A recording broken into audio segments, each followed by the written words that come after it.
بسم اللہ الرحمن الرحیم۔ محترم سامعین، السلام علیکم ورحمۃ اللہ وبرکاتہ۔ اللہم صلی علی سیدنا و مولانا محمد وعلی آل سیدنا و مولانا محمد وبارک وسلم۔ خواتین کا اعتکاف میں بیٹھنے کا طریقہ کیا ہے؟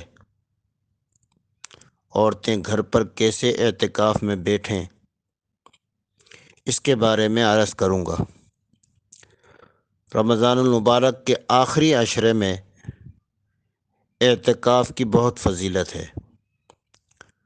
حضور انور صلی اللہ علیہ وسلم نے ارشاد فرمایا، جس کا مفہوم یہ ہے کہ جو شخص رمضان المبارک میں اعتکاف کرے تو اس کو 2 حج اور 2 عمروں کا ثواب ملتا ہے۔ جس طرح مردوں کو مسجد میں اعتکاف کرنے کا اجر اور ثواب ملتا ہے، اسی طرح عورتوں کو بھی گھر میں اعتکاف کرنے کا اجر اور ثواب ملتا ہے۔ اعتکاف کرنے کا سب سے بڑا فائدہ مردوں اور عورتوں کے لیے یہ ہے کہ شب قدر کی عبادت نصیب ہو جاتی ہے۔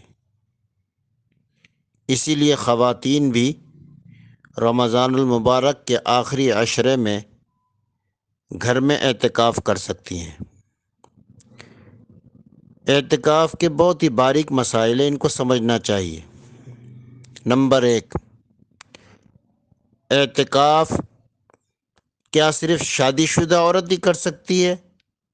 کچھ لوگ یہ سوال کرتے ہیں، تو اس کا جواب یہ ہے، ہر قسم کی عورت، شادی شدہ ہو یا غیر شادی شدہ، سب خواتین اعتکاف کر سکتی ہیں۔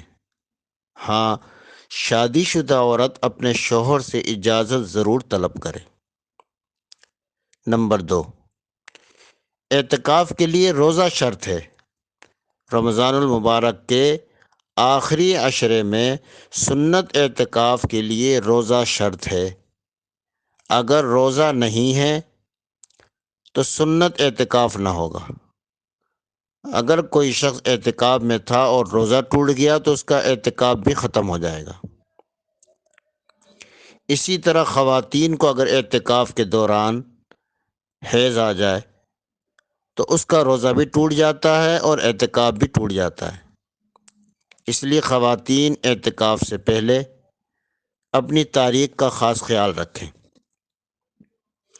اعتکاف کا طریقہ یہ ہے کہ رمضان المبارک کے 20ویں روزے کو سورج غروب ہونے سے پہلے اعتکاف میں مرد مسجد میں آ جائیں اور عورتیں گھر میں اعتکاف کی جگہ میں بیٹھ جائیں۔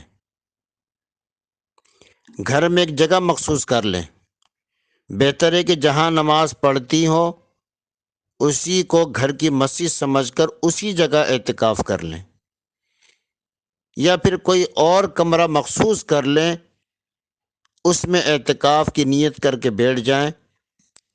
اب بلا ضرورت شدیدہ اس کمرے سے، اس جگہ سے باہر نہیں نکلنا، اور اعتکاف کی نیت کر لیں کہ میں سنت اعتکاف کی نیت کرتی ہوں۔ بلا ضرورت اگر اعتکاف کی جگہ سے باہر آ گئیں تو اعتکاف ٹوٹ جائے گا، چاہے بھول کر ہی باہر نکلی ہو، اس کا خیال رکھیں۔ وضو کے لیے، قضاء حاجت کے لیے نکل سکتی ہیں۔ اسی طرح خواتین اعتکاف کے دوران اگر کھانا دینے والا کوئی نہ ہو تو کچن سے کھانا لینے جا سکتی ہیں۔ کھانا لا کر اپنی اسی جگہ پر جس جگہ اعتکاف میں بیٹھی ہیں وہاں کھانا کھائیں۔ جس کمرے میں یا جو جگہ مخصوص کی ہے اعتکاف کی، اس میں شوہر بھی آ سکتا ہے، بھائی بہن سب آ سکتے ہیں، لیکن خود باہر نہ نکلے۔ اسی طرح اعتکاف کے دوران میاں بیوی کے ازدواجی تعلقات قائم نہیں رکھ سکتے، ورنہ اعتکاف ٹوٹ جائے گا۔ اسی طرح جگہ پر اپنا کوئی کام، سلائی، کڑھائی بھی کر سکتی ہے، جس جگہ اعتکاف میں بیٹھی ہیں، جو کمرہ مخصوص کیا ہے، اس کمرے میں رہتے ہوئے سلائی بھی کر سکتی ہیں، کڑھائی بھی کر سکتی ہیں، کوئی اور جائز کام بھی کر سکتی ہیں۔ باہر نہ نکلیں اور اپنے وقت کو ذکر میں، تلاوت میں، استغفار میں، درود شریف میں لگائیں اور نوافل پڑھیں، دعاؤں کا خصوصی اہتمام کریں۔ اللہ پاک ہم سب کو عمل کی توفیق عطا فرمائے۔